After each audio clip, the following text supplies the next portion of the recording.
There won't be a Super Bowl halftime show tribute to Christine Ledlow.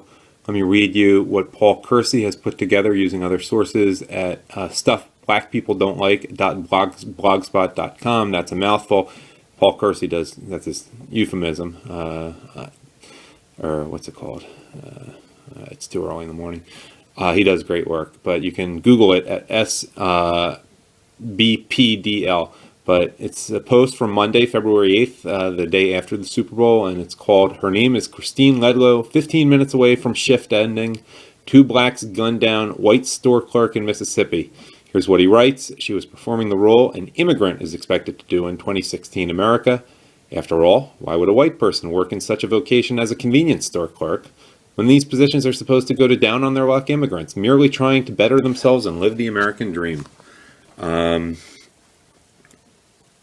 Well, what kind of absolute loser, what kind of white trash would work such a remedial job?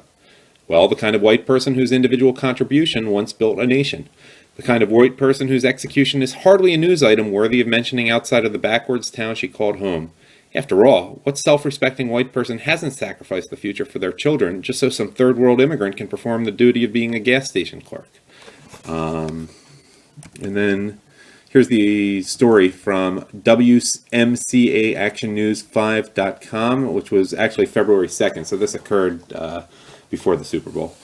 "The MAPCO, where a clerk was shot and killed, is still closed for now. The only person around is a security guard. However, people who knew the clerk are still reeling while police hunt for the second suspect after the first suspect was turned into police by his own parents."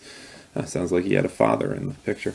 "When I heard about it this morning, my heart broke for her just knowing that could have been me," coworker Nicole Harville said.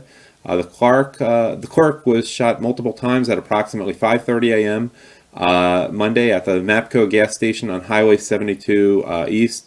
She later died from her injuries. Police confirmed the victim was 43-year-old Christine Ledlow. Coworkers added that she was just 15 minutes from the end of her shift when the shooting happened. Not that I'm sure why that makes a difference. Corinth Police Department said it received dozens of tips about the two suspects. Within an hour, they had tips in within 5 hours. A suspect was behind bars. I guess people got to learn to stop snitching there. The police chief contacted the parents of one of the suspects. The parents brought the 17-year-old to the police station. The second suspect is still at large. Corinth Police Chief Ralph Dance said two teens went into the store to rob it, sort of like Michael Brown. He believes the teens panicked and opened fire when the clerk hit the panic button. He does not believe the shooting was gang-related. They had no reason to kill her. She put her hands up. She would have given them anything in the store, one Corinth native said. Obviously, hands up don't shoot. That big lie doesn't apply here. Ledlow's co-worker said she'd been working at the convenience store for 6 years. They noted that many people see her every morning and get a cup of coffee. They said Ledlow was well-liked around town. "It's disturbing," Police Chief Ralph Dance said. "You don't want to think people are that cold-hearted. She has a family. She is a hard-working lady. For someone to gun her down for no reason for money that they didn't even take." Ledlow's co-worker says she leaves behind two daughters, 17 and 20 years old. As the co-workers stood outside the gas station Monday, they said the store will never be the same. Ledlow's daughter posted a heart-wrenching tribute to her mother on Facebook.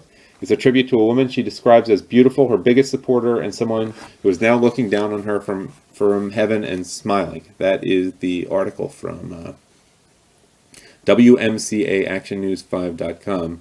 And it says, this is now Paul Kersey writing it, 15 minutes away from clocking out, and then two black males walk into her store, Micah Bostic and Brooklyn Taylor.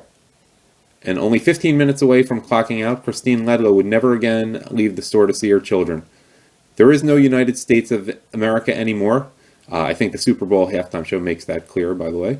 Only a country people vaguely remember as once being a nice place to live. Now this great big landmass is nothing more than a place where we work, shop, eat, and sleep with the greatest of hope that in between these events, we don't become just another nameless individual murdered by a black person. Hey, no argument here. Sorry if it makes me racist to actually think that these things occurred and do occur.